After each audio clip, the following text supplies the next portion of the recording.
Bon dia a tots. La taula s'anomena model d'èxit. Tant de bo acabi sent això, la finestra única.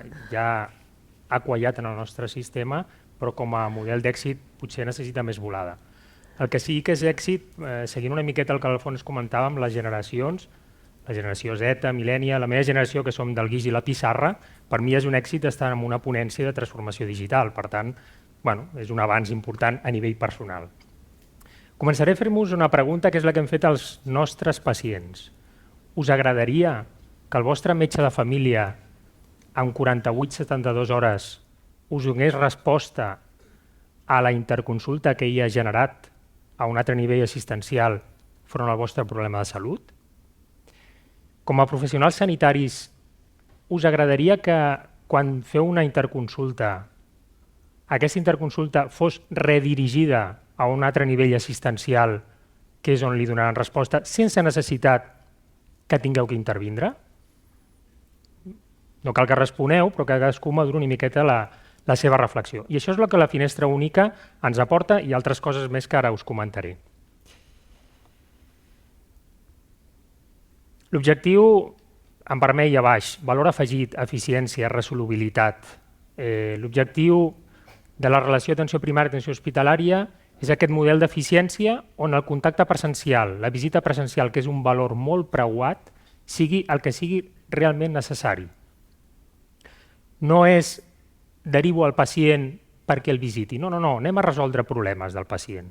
I si això requereix una visita presencial, endavant, però si no, no és necessari.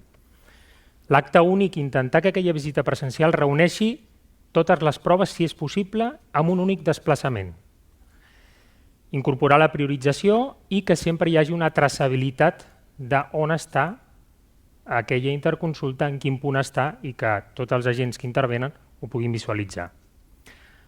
El nostre objectiu és passar del model que per nosaltres és històric, que és aquest model tan estanc, de faig una derivació, em donen hora de visita no sé quan, em visiten, em demanen proves, passa tant temps fins les proves, finalment tinc una nova visita, em fan un diagnòstic final, un pla terapèutic, unes visites de control, i passen mesos i mesos i mesos, i el pacient el tenim així. Amb la finestra única, l'objectiu és intentar agilitzar al màxim tot això.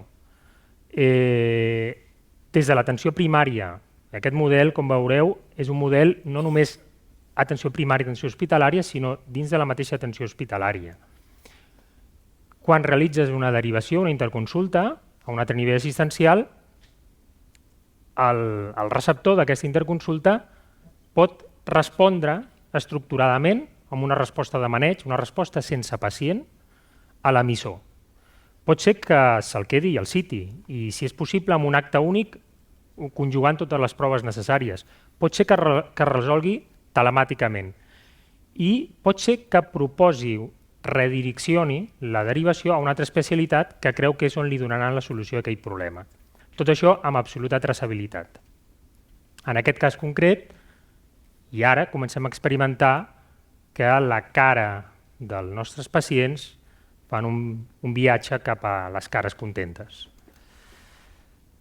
Per tant, l'objectiu de la finestra única, agilitzar al màxim la valoració del nostre pacient, augmentar la qualitat, disminuir el temps de resolució. El temps de resolució és fonamental i més en els moments que vivim. Mantenir un control i seguiment acurat del pacient, que hi hagi absoluta transparència i informació per totes les parts que intervenen. Aquest és el mapa, el mapa de fluxes de tots els processos que intervenen amb la finestra única. Com us he dit abans, no és una relació atenció primària, atenció hospitalària, unidireccional, sinó que la finestra única, aquesta eina que hem desenvolupat, absorbeix interconsultes generades des d'urgències, interconsultes generades des d'atenció primària, que és el gran gruix, però dins de l'atenció hospitalària també, és a dir, quan fan una derivació des de l'atenció hospitalària també entra aquí. I a partir d'aquí es fa la gestió. Visita presencial, respondre sense pacient, visita telemàtica, acte únic, fins que finalment finalitzem el procés.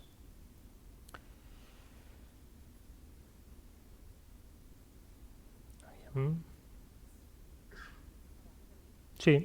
Sí, sí, no... S'ha quedat... Ara ha començat a avançar totes.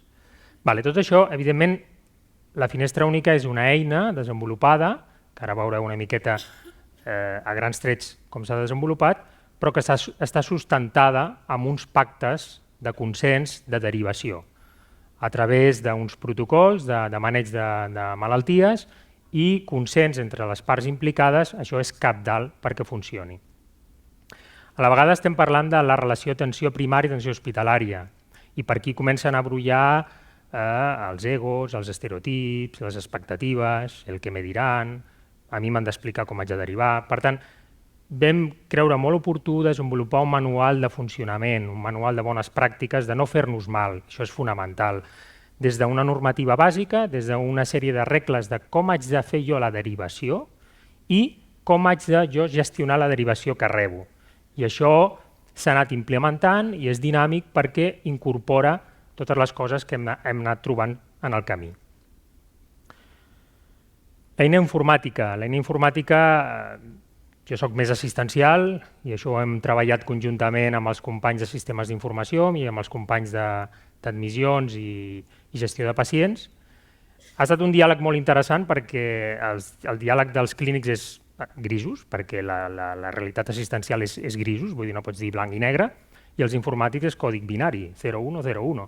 Llavors, els diàlegs que hem tingut han estat molt complicats a vegades, perquè el que tu volies transmetre en 0 i 1 això costava, però finalment ha sorgit. Utilitzem la tecnologia IS3, aquesta plataforma que serveix d'integració dels diferents softwares que intervenen. Nosaltres treballem amb ECAP a la primària, el nostre hospital treballa amb el gestor, que és on es maneguen tots els companys de l'especialitzada hospitalària, i tenim l'Universe, que és una base de dades que utilitzen els professionals d'admissions i gestió de pacients.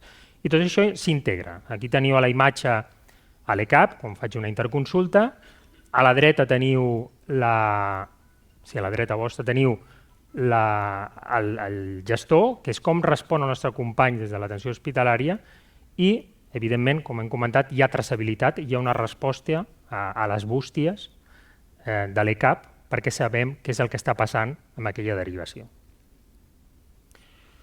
Aquí tenia un exemple de quan fem una derivació, la gestió d'aquesta derivació, que això ens permet diverses respostes, segueix amb el professional d'origen, és a dir, em fas la derivació i jo et dono una resposta de maneig, de com hem de seguir amb aquell pacient, sense necessitat de que vingui a visitar-se. I, en aquest cas, el professional que ha fet la interconsulta s'encarregarà de contactar amb el pacient i donar-li tota la informació. Pot ser que decideixi que me'l quedo i el visito o el resol telemàticament. Pot ser que li demani una sèrie de proves que no són les que hem pactat protocolàriament abans de visitar-lo i ho centralitzo tot en un acte únic. O pot ser que el redirigeixi o que el que m'estàs demanant no està a cartera de serveis, doncs et donaré aquesta resposta. Si el redirigeixo, doncs l'enviaré directament sense necessitat de dir-li al de primària, en aquest cas, escolta'm, que aquesta derivació jo no, això jo penso que ha de ser d'endocrí, i el professional de primària torna a construir la derivació. Absolutament ineficient. Tot això ho tenim a través de control de gestió, amb un quadre de comandament, absolutament monitoritzat sobre què passa a cadascuna de les especialitats, quin número de respostes sense pacient, quines interconsultes presencials, etc., per poder plasmar i veure la traçabilitat i resoldre les incidències que lògicament van apareixent. Us vull presentar, ja finalitzant, un resum. Això es va instaurar al gener del 2021 i s'ha finalitzat la implementació de totes les especialitats al febrer del 2022. Aquí teniu un resum des del gener del 21 fins a l'abril del 2022, on veieu el gran gruix de derivacions que, òbviament, són d'atenció primària. Les respostes sense pacient, l'activitat no presencial és un 11,5%, però amb una gran variabilitat. Hi ha especialitats on la resposta sense pacient és un 34%. Fixeu-vos una cosa molt important, el temps de resposta, és a dir, des que jo genero la derivació fins que tinc una resposta, no cal visitin al pacient, però una resposta que inclús ja la puc traslladar al pacient si és una resposta sense pacient, d'1 a 4 dies. És a dir, això és magnífic. Un cop hem funcionat en finestra única i s'ha fet una derivació, molt poques, 0,4% de derivacions s'han tingut que reformular. Vull dir que la capacitat resolutiva és alta. Aquí veieu al final, potser no ho veieu perquè és molt petit, però veieu color vermell i verd. Això són el temps d'espera, llistes d'espera. Hem agafat especialitats abans de començar en finestra única i després de que ja funciona en finestra única i hem aconseguit números esperançadors en quant a reducció de la llista d'espera. Finalitzo. Idees claus. És un protocol de derivació consensuat. Això és fonamental. Tenim una eina que ens permet aquesta integració de diferents softwares, de diferents serveis, però ha d'estar fonamentada amb uns protocols consensuats perquè no ens tirem els plats al cap.